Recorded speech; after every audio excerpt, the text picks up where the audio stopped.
Wait, what if sabihin ko sa'yo na habang naglalaro ka ng CLM, pwede kang maka-earn ng mas maraming ruby at possibly convert your grind into real money?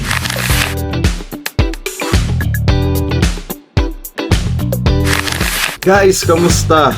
Peter Pan here and we're back for another video on CLM on Cross.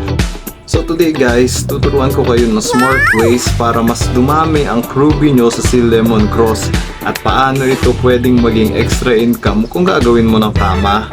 Kasi aminin natin guys, ang hirap kumita ng ruby kapag puro random grinding lang. Minsan ilang oras ka na nagpa-farm pero wala pa ring progress. Kaya ang tanong, paano ba talaga maka-earn ng more rubies dito sa game? So ito nga guys, alam ko medyo nagsawa na kayo pero kailangan natin bumalik dito sa request board. Dahil kailangan natin itong mga lollipop na ito para may convert natin into mga enchanting items na maibibenta natin sa marketplace. So dapat mag-ipon tayo nitong mga lollipop na ito. Best way that I can teach you para makapag-earn ng mas mabilis na lollipop is to go on SS Quest.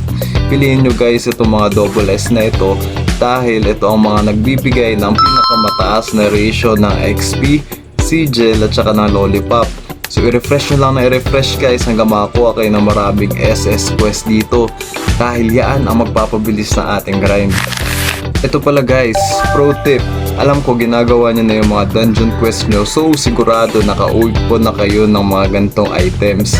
Dahil maganda din itong isabay sa mga pag-comply nyo ng request board. Punta kayo dito sa items at hanapin nyo itong wine na ito. Itong grape press drink na ito, nagbibigay siya ng extra XP gain habang gumagawa ka ng mga request board. So we are hitting two birds with one stone na. Nakakapag-grind ka para makapag-earn ng ruby, tapos tumataas pa yung XP mo para mas gumanda ang progress mo sa game. Diba? Ang galing! Ngayon guys, kailangan na natin i-comply itong mga quest na ito para makakuha tayo ng lollipop. And as you can see, nagkaroon tayo ng increase sa ating XP earn from 13,000 to 18,000. Diba? It's a big difference, kaya wag natin kalimutan gamitin itong grape press drink habang nag-grind tayo dahil makakatulong ito para mag-gain tayo ng XP. So guys, after natin makapag-comply at saka magawa itong mga request board, pupunta tayo dito sa Capital Elim. Tapos hahanapin natin si Ariel dahil siya ang request office exchange clerk at sa kanya tayo makikipag-exchange ng mga items na na-collect natin.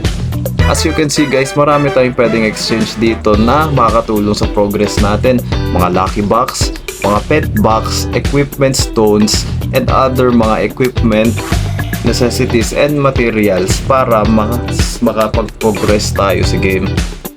Pero guys, for this video, isa lang ang kailanganin natin na i-exchange kay Elim, itong magic crystal. So guys, meron tayong 520 dito na lollipop and isang magic crystal is 25. So mag-exchange tayo sa kanya ng at least 10 pieces guys para may maibenta tayo sa marketplace. Dito naman sa marketplace guys, makikita nyo dito na meron ditong mga trending items na binibenta at binibili ng mga players ngayon tulad nitong golden fish bait, eye of the abyss, matte crystal, bile shiny material, fracture of the reef at mga iba pa. Pero for the meantime guys, ito ang top 5 na binibenta at binibili ngayon dito. Pero tayo ngayon guys, try natin magbenta ng magic crystal dahil napansin ko ito lagi yung binibili sa market maski wala siya sa top 5. So, i-list natin itong magic crystal sa game dahil ang set price nito per 10 is 10 ruby crystals. And meron din siyang registration fee na 200 sigil coins.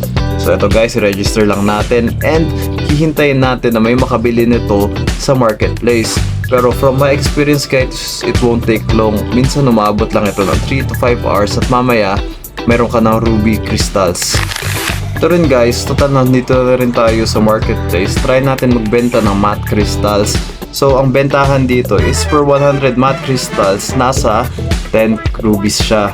So try natin magbenta dito ng 500 matte crystals or it means 50 ruby crystals ang makukuha natin at ma-earn natin dito. So ayan mga ka-sealers, kung gusto mo mas dumami ang ruby mo at maglaro ka ng mas smart, not harder, simulan mo na itong strategies today. Comment down below ang ilan highest rubies na nakuha mo sa Seal M at gusto nyo ba ng part 2 with advanced ruby flipping guide.